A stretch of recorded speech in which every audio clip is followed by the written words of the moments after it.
오늘 말씀은 시편 99편입니다. 요절은 6절로 했는데 한번 읽어봅시다. 6절.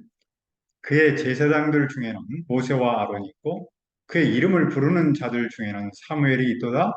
그들의 여호와께 간구함에 응답하셨도다. 말씀의 제목은 간구함에 응답하셨도다입니다. 우리는 지난 93편에서부터 여호와께서 다스리시니라는 주제를 배웠습니다. 그 주제의 시를 왕의 즉위식 시라고 부릅니다. 오늘의 시는 왕의 즉위식 시의 마지막 편입니다. 시는 무엇을 노래합니까? 1절을 보십시오. 여호와께서 다스리시니 만민이 떨 것이요 여호와께서 그룹 사이에 좌정하시니 땅이 흔들릴 것이로다. 오늘의 시도 앞에서 말했듯이 여호와께서 다스리신다라는 말로 시작합니다. 시는 여호와의 통치권, 왕권을 선언합니다. 시는 여호와께서 왕으로 지금 즉위하셨다라고 선포합니다. 그 즉위식 앞에서 만민은 어떻게 반응합니까? 이스라엘은 물론이고 주변의 모든 나라, 즉 온 세상 만민은 떠옵니다. 옛적에 이스라엘이 애굽에서 탈출했을 때 여러 민족이 그 사실을 듣고 두려워서 떨었습니다. 왜냐하면 여호와께서 이스라엘은 물론이고 애굽도 다스림을 알았기 때문입니다. 여호와는 이스라엘이라는 작은 지역을 다스리는 지역신이 아닙니다. 여호와는 당대 최강대국 애굽도 다스리는 온 세상의 하나님이십니다. 여호와는 어디에서 세상을 다스립니까? 여호와는 그룹 사이에서 좌정하십니다. 그룹은 영어로는 체루브 그렇게 표현하고 히브리 말로는 케루브 그렇게 표현하는데 이 복수는 체루빔 또는 케루빔 그렇게 말합니다. 그러니까 천사와 같은 계열의 존재죠. 그룹들, 즉 천사와 같은 계열의 존재 사이에 좌정하신다라고 말했습니다. 우리가 알고 있듯이 지성소에는 언약궤가 있죠. 그리고 그 언약궤의 뚜껑을 어려운 한자말을 써서 시은좌 그러는데 영어로가 훨씬 쉽죠. mercy seat, 그러니까 자비의 장소, 뭐 의자 이렇게 해서 또 다른 한자말로는 속죄소 이렇게 부르죠. 그 속죄소에는 두 그룹이 붙어 있었습니다. 금으로 그룹을 만들었고 그 형태는 언약궤를 감싸고 있었죠. 그룹은 하나님의 영광을 지키고 하나님이 계시는 곳마다 함께 했습니다. 여호와는 그룹들 사이에 계시며 온 세상을 다스리십니다. 이 모습은 세상 왕이 보좌에 앉아서 나라를 다스리는 모습을 생각하게 합니다. 우리나라 대통령은 대통령실에서 한국을 다스린다고 할 수 있겠죠? 미국 대통령은 백악관에서 미국과 세계에 영향을 끼칩니다. 그런데 여호와는 언약궤 위에서 온 세상을 통치하십니다. 그 여호와 앞에서 땅은 흔들립니다. 여호와는 어떤 분입니까? 여호와는 시온에 계십니다. 그분은 위대하십니다. 여호와께서 시온에서 이스라엘뿐만 아니라 온 세상을 통치합니다. 시온은 온 세상의 중심지이죠. 그분은 모든 백성 위에 높임을 받습니다. 여호와는 세상 무엇과도 비교할 수 없는 분입니다. 그분 앞에서 온 세상은 무엇을 합니까? 3절입니다. 주의 크고 두려운 이름을 찬송할지니 그는 거룩하심이로다. 온 세상은 그분의 성품과 하신 일을 찬송해야 합니다. 그분은 거룩하십니다. 거룩은 분리주의적 노선이 아니죠. 관계적 노선이라고 불러요. 여호와는 세상으로부터 구별된 분이 아닙니다. 이 말은 세상과 분리된 분이 아니다라는 뜻입니다. 오히려 세상에 구별된 분, 즉 여호와는 세상 속에서 구별된 분이라는 뜻이죠. 하나님은 독특한 방식으로 세상과 관계를 맺습니다. 그분 같은 분은 세상 어떤 곳에서도 없고 앞으로도 없을 겁니다. 여호와는 세상에서 무엇을 합니까? 4절을 봅시다. 능력 있는 왕은 정의를 사랑하는 주께서 공의를 견고하게 세우시고 주께서 야곱에게 정의와 공의를 행하시나이다. 힘 있는 왕은 정의를 사랑합니다. 보통 세상에서 힘 있는 왕은 정의보다는 부정을 저지르기 쉽잖아요. 힘으로 정의를 눌러버리기 쉽습니다. 하지만 왕이신 여호와는 힘이 있는데도 정의를 사랑합니다. 주님께서 공의를 확고하게 하셨습니다. 주님은 야곱에게 정의와 공의를 행하셨습니다. 주님은 이스라엘 역사에 개입하셨습니다. 그래서 주님은 가난한 사람, 고아, 그리고 과부의 어려운 처지를 보호하셨던 것이죠. 요즘 우리나라에서 공평과 공정 뭐 이런 말이 있죠. 이런 말에 대해서 생각한 적이 있나요? 공평의 사전적 의미는 어느 한쪽에 치우치지 않고 고름 그런 뜻이에요. 공정은 공평하고 올바릅니다. 이 옆이 비슷하는데 공평은 산술적 개념이 강하고 공정은 사람의 판단이 개입된 도덕 윤리적 개념이 강합니다. 예를 들면 이런 거죠. 공평한 분배는 모든 사람에게 같은 양을 나눠준다라는 뜻입니다. 예를 들면 10사람이 있으면 10사람에게 똑같이 빵을 한 개씩 주는 것을 공평이라고 합니다. 반면 공정, 즉 공정한 분배는 개인의 능력과 노력에 따라 나눠준다는 말이 이런 거죠. 10사람 중에서 일을 열심히 한 사람에게는 빵을 3개 주고 일하지 않은 사람에게 빵을 주지 않는 것.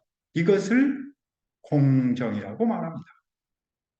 그런데 어떤 사람은 공정을 불공정으로 여기면서 공평을 주장합니다. 일을 1시간 사람이 1시간 한 사람이나 2시간 하는 사람이나 똑같이 빵을 1개씩 주자는 겁니다. 또 어떤 사람은 사회적 약자나 강자, 여성이나 남성을 무조건 똑같이 대우하자는 겁니다. 하지만 그런 모습은 공정도, 공평도 아니겠죠? 실제로 현실에서 보면 사람이 화를 내는 이유는 불공평한 대접이 아니라 오히려 불공정한 대접 때문이죠. 우리 하나님 여호와는 공평하면서 공정합니다. 하나님은 공평하시지만 그렇다고 해서 놀고 먹으려는 게으른 사람과 부지런한 사람을 똑같이 대우하지 않습니다. 하나님은 부자라고 해서 무조건 편들지 않고 사회적 약자라고 해서 무조건 편들지 않습니다. 그 사람에게 맞게 가장 좋은 길로 인도합니다. 하나님은 정의를 사랑하고 공의를 세우시기 때문이죠. 그러므로 세상은 그분께 무엇을 해야 합니까? 세상은 여호와 우리 하나님을 높여야 합니다. 그분의 발등상 앞에서 경배해야 합니다. 그의 발등상은 여호와의 발판인데 하나님의 언약궤입니다.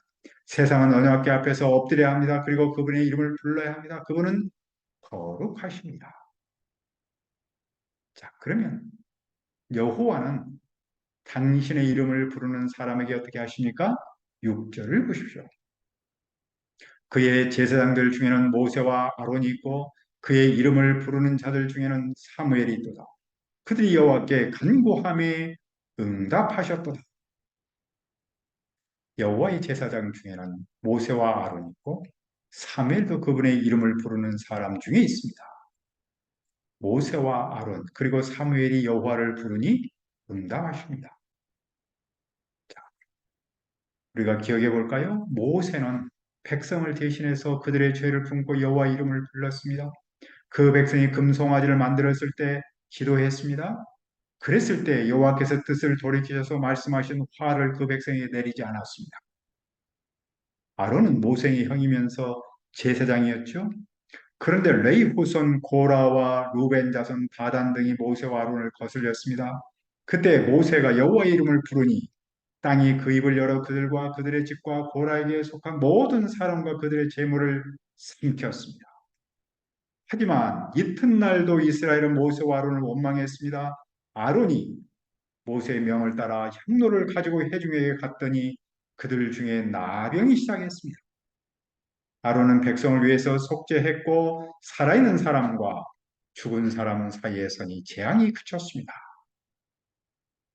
사무엘은 이스라엘을 미스바로 모이도록 하여 죄를 용서해 달라고 기도했습니다. 사무엘이 주님께 원전한 제물을 바치고 이스라엘을 구원해 달라고 주님께 부르짖으니 주님께서 기도를 들어주셨습니다.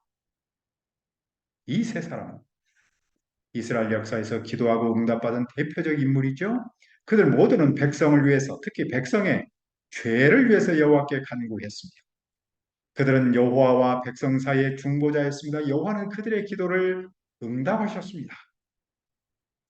간구함에 응답하셨도다라는 말을 통해 무엇을 배웁니까?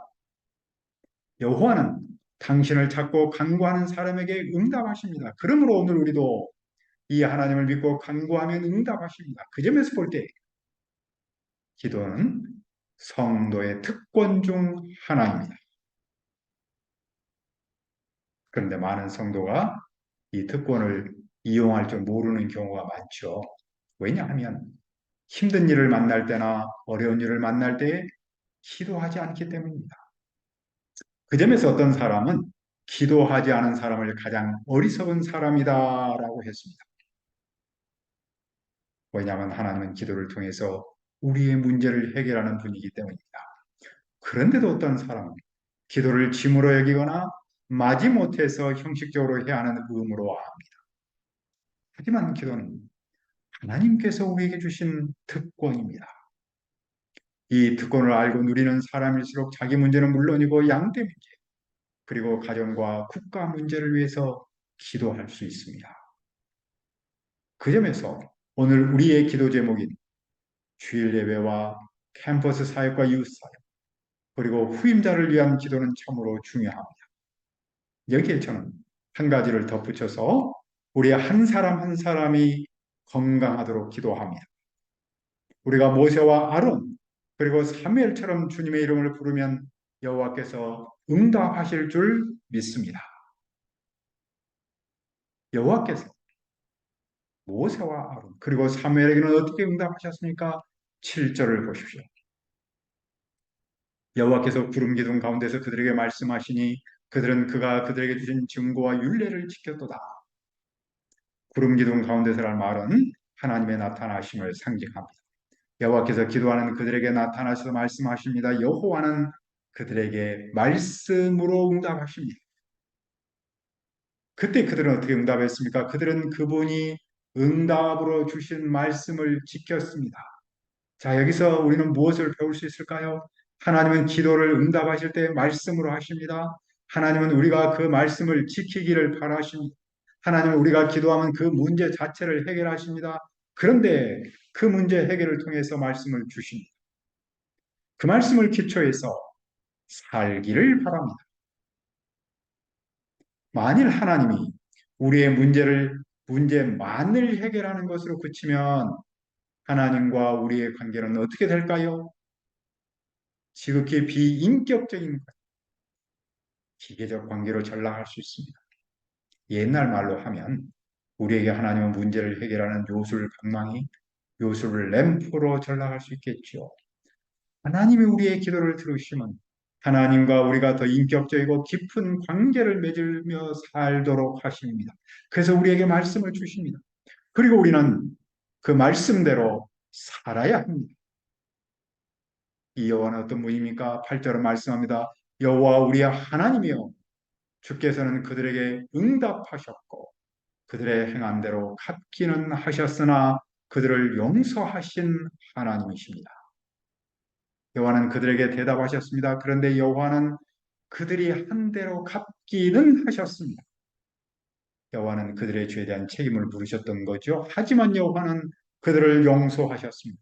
만일 여호와께서 행위대로 갚기만 하면 살아남을 사람은 없습니다.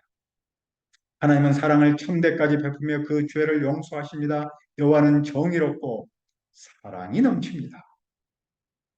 그 모습의 절정은 예수 그리스도의 십자가입니다. 하나님은 우리 죄를 벌하기 위해서 예수님을 십자가에서 못 박아 죽게 하셨습니다. 그러나 그분의 죽음을 통하여 우리 죄를 용서하셨습니다. 예수님은 십자가에서 죽으실 때 이렇게 기도하셨습니다. 아버지, 저 사람들을 용서하여 주십시오. 그들은 그들이 하는 일을 모릅니다. 십자가는 사랑과 용서의 절정입니다. 그러므로 우리는 그분께 무엇을 해야 합니까? 9절에서 말씀합니다. 너희는 여호와 우리 하나님을 높이고 그 성산에서 예배할지어다. 여호와 우리 하나님은 거룩하십니다. 여호와를 높여야 합니다. 여호와는 죄를 벌하지만 용서하는 분이니 높여야 합니다. 여호와의 성산에서 성전에서 예배해야 합니다. 예배는 용서받은 사람이 그분의 은혜에 대한 마땅한 도리입니다. 여호와는 거룩하십니다. 시인은 왕의 즉위식 노래를 마치면서 무엇을 강조합니까? 하나님은 우리의 기도를 들으시는 분, 그분은 말씀으로 응답하시고 우리가 말씀대로 살기를 바랍니다. 그러므로 오늘 우리는 하나님께 기도하는 특권을 쓰고 말씀으로 응답하시는 주님 안에서 말씀대로 살기를 기도합니다. 은혜로우신 아버지 하나님, 오늘 시인의 마지막 왕의 즉위식 노래를 배웁니다. 여호와 하나님은 우리의 기도를 들으시는 분입니다. 그분은 말씀으로 응답하시고 우리가 말씀대로 살기를 바랍니다. 주님, 오늘 우리가 하나님께 기도하는 특권을 쓰게 하시고 말씀으로 응답하시는 주님 안에서 말씀대로 살도록 도와주시옵소서. 감사하고 예수님의 이름으로 기도합니다. 아멘.